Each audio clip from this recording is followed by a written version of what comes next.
Howdy and welcome back for more Explore Tulsa. You know, over the holidays, I always like to get out our Christmas classics like Miracle on 34th Street and It's a Wonderful Life. Those are really heartwarming movies to watch over for Christmas cheer. Yep, and it got me thinking of what's going to happen to all these Explore Tulsa stories that we tell when we become, too old to stand up here and tell them. Speak for yourself, mister, but with any luck at all, Mike Ransom will include us on his site of Tulsa TV Memories.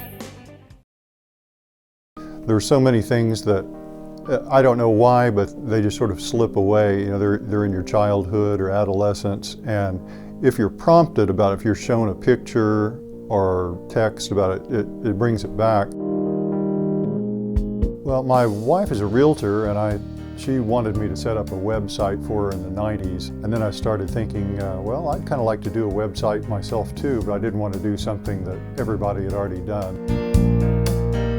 Over time, I realized that I had some materials that I could use for the site.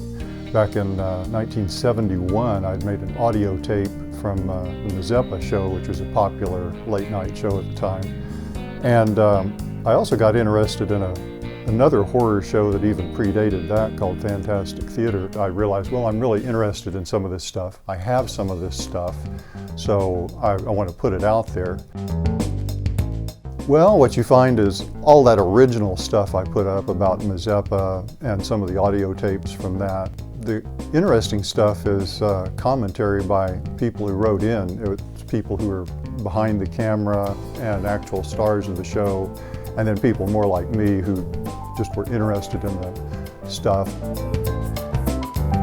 Well, just judging by reader response, there's some big ones. I mentioned Mazeppa from the early 70s, and Mazeppa, Gaylord Sartain, was originally a cameraman at Channel 6, and he got into some other people's shows, and they eventually figured this guy should have his own show, so they put him on, and I guess you would say his character was a wizard. It's kind of a strange costume with a wizard hat and boxing gloves, whatever that means. But he was a very funny guy, and word got around really quickly that there's this crazy guy on TV late at night, and he got a huge following. He was at the Tulsa State Fair and was just inundated with people requesting him to autograph their poster and so forth. That's one that people remember quite a bit.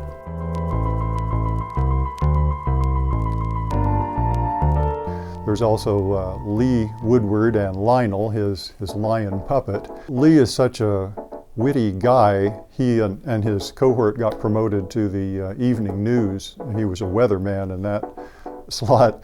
And at the end of the cast and during the cast, the anchors would talk to the puppet, and he was a very witty puppet too. So it was a lot of fun. And there are other things like Mr. Zing and Tuffy was an early kiddie show on Channel 8, and then his successor, Uncle Zeb, which maybe more people today would remember. Well, it was another typical live-action kiddie show where you have a kind of a peanut gallery, and you have the host doing skits and so forth, and ultimately the kids participate. And they had a little bridge at the end where kids would walk over it, and Uncle Zeb would say, "Who are you?" And they'd say, "Well, I want to say hi to my mommy, my daddy, my sister, my brother, and everybody I know."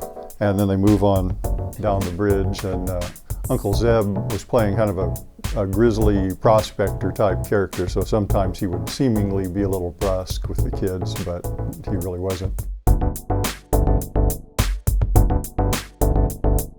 Well, I think people like me who grew up in the earlier era miss that kind of local television thing.